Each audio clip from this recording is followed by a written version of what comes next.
Well, that's everybody. My name is Scott Waters. Welcome to the Nolifetilmetal Metal. It's time for a rock metal update.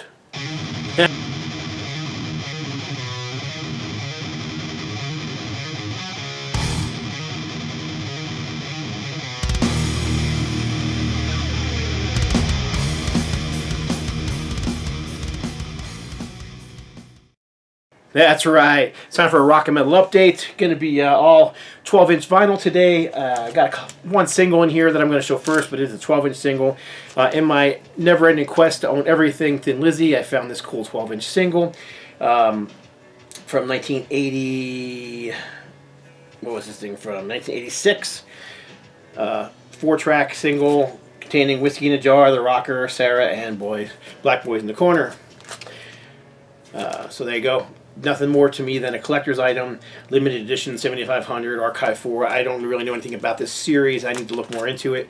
I was just looking through Thin Lizzy stuff and found a seller selling this very inexpensively, so I snatched it up. Great condition. Yeah, Thin Lizzy. Never can get enough Lizzy in my collection. This next one was actually a gift from, if you ever watched the other channel that I'm on, which is the Metal Round Table, I'm on there with Carcass John and Metal Rob. And Metal Rob sent me a cool box with a few cassettes and this record. And this is obviously Ted Nugent. And this is the Amboy Dukes, kind of a best of collection. So you've got side A, it's got Journey to the Center of the Mind, which is a great song. Why is a carrot more orange than orange?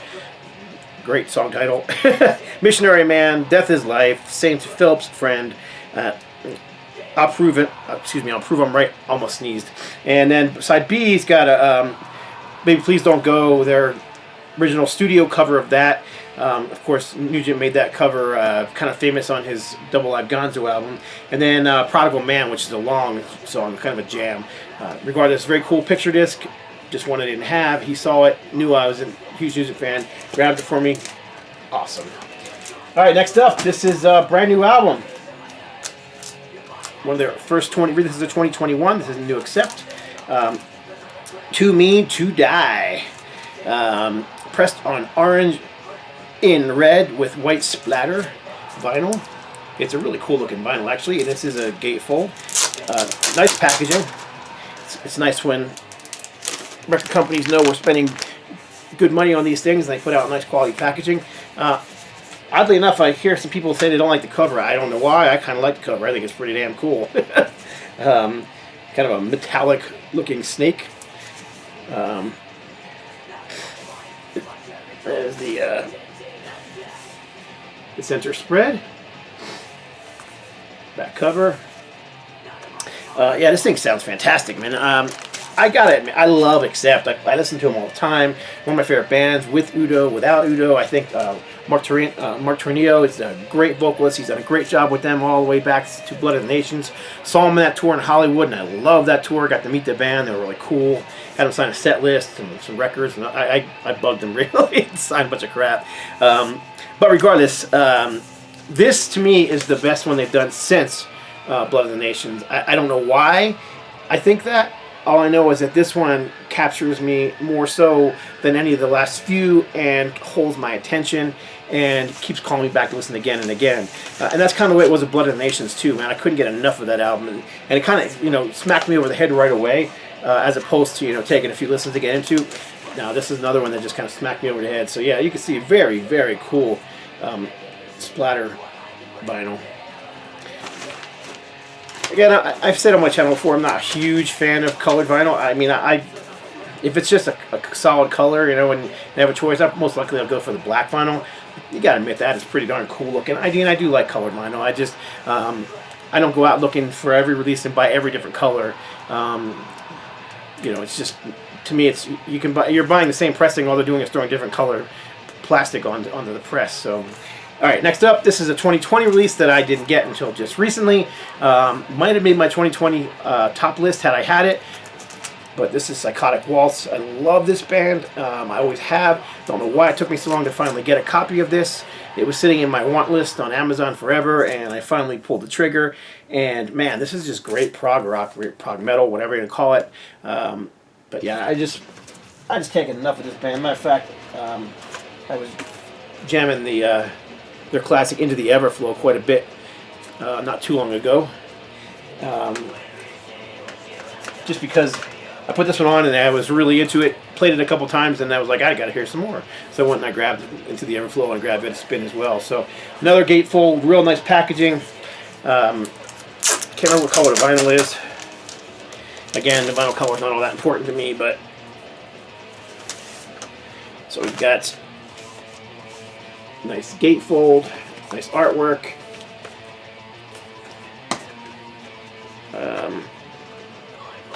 Can't remember if there was an insert in this one or not. I thought there was. Yeah, there is. So you got your lyric insert, photo of the band, black polyline sleeves. So this is a record company that cares about a quality product.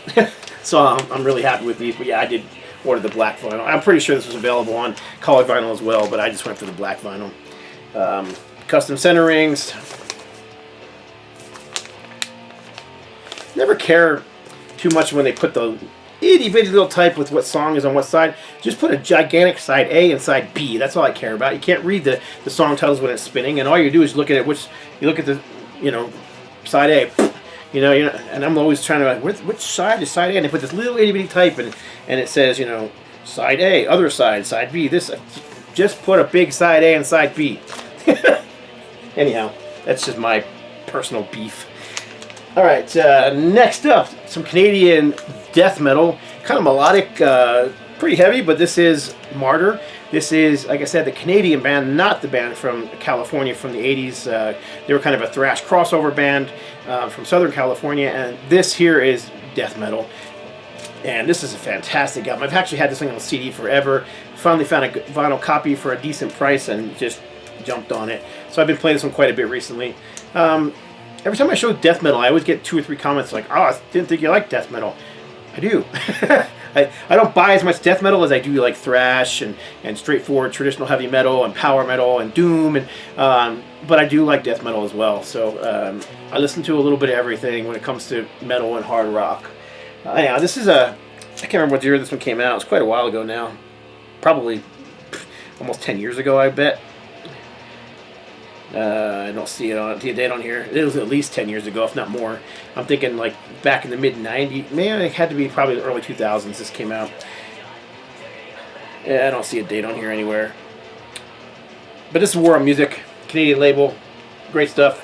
Love the very 80s looking cover art too. That could have been a Metal Blade cover. Could imagine a Fates Warning logo on there or something like that, right? Very cool. I'm very glad to have it. Martyr. Black vinyl. Another Canadian band, excuse me. This is a one I've been looking for forever, and glad it was finally reissued and snagged a copy. But this is the very first April Wine album from 1970 something or other. Should look this crap up before I start. Might have been like 71 or something in that area, 1971. But this is some pretty hard rocking stuff. A little bit of psychedelic here and there. Very different from when you think of April Wine, you tend to think of albums like Nature of the Beast. Songs like Genocide of the Gypsy Queen, those kind of songs, and that kind of melodic AOR big hooks. This is very different from that. This is definitely more of a 70s hard rock sound. I wouldn't quite call them heavy metal. They're not like they're not pushing to the heaviness of say like a Black Sabbath or a Deep Purple, but really it's not that far behind either. So it kind of rides that fence. But just great album from them. Finally, one of the few April Wine collection I didn't have in my collection. Glad it was finally reissued. This is actually on, I can't even see the name of the record company, it's so little. Special limited edition of 500 copies. Let's see if there's I can't remember if there's anything inside. Let's take a look. I listened to this thing 3 or 4 times, but I only looked at the inside once. Nope, I don't see anything in here. Snow Ghost Records. There you go. Never heard of them. Don't care. I'm just glad to have it. So there you go. April Wine's first album, classic Canadian hard rock. All right, let's see. We got some reissues here. I got 1, 2 reissues. I'm going to get into 3 reissues. Let me get these 2 first, and I'll do that one last. Glad these are finally reissued.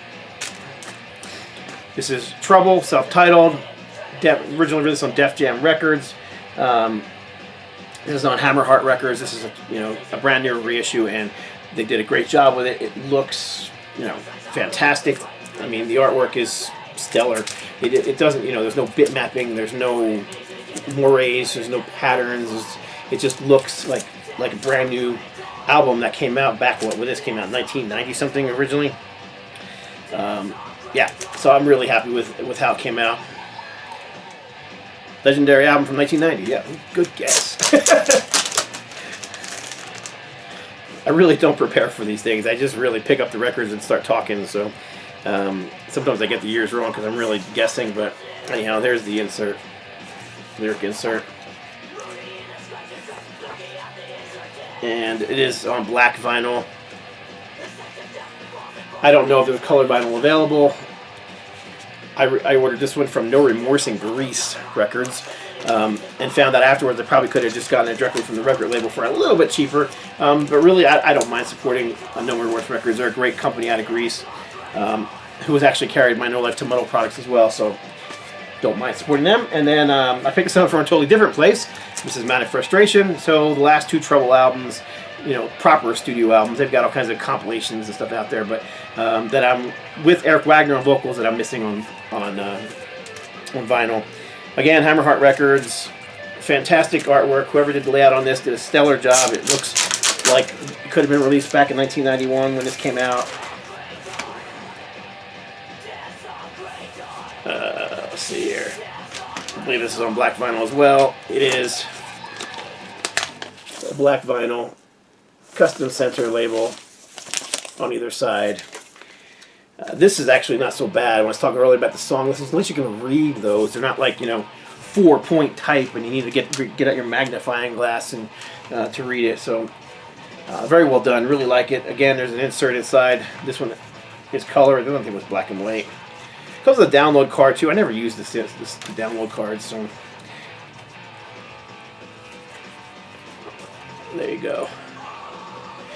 So very cool. A couple of great reissues. Fantastic artwork. 180 gram vinyl. It feels like did a solid job. They're giving people what these are. People who buy this stuff are collectors. You know what I mean? They're not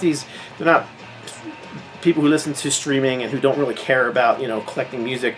So they put out a quality product. This next one is one that I've wanted on vinyl for years. It was released on vinyl, but it's very hard to find, and I've never owned it on vinyl, so glad to finally get a copy. However, Stomp 442 by Anthrax. This was the second studio album they did with John Bush on vocals. A lot of people hate this record. I don't really care what people hate. I like the record. Very disappointing reissue. I will say straight up, the sound quality on this vinyl is spectacular. They did a great job.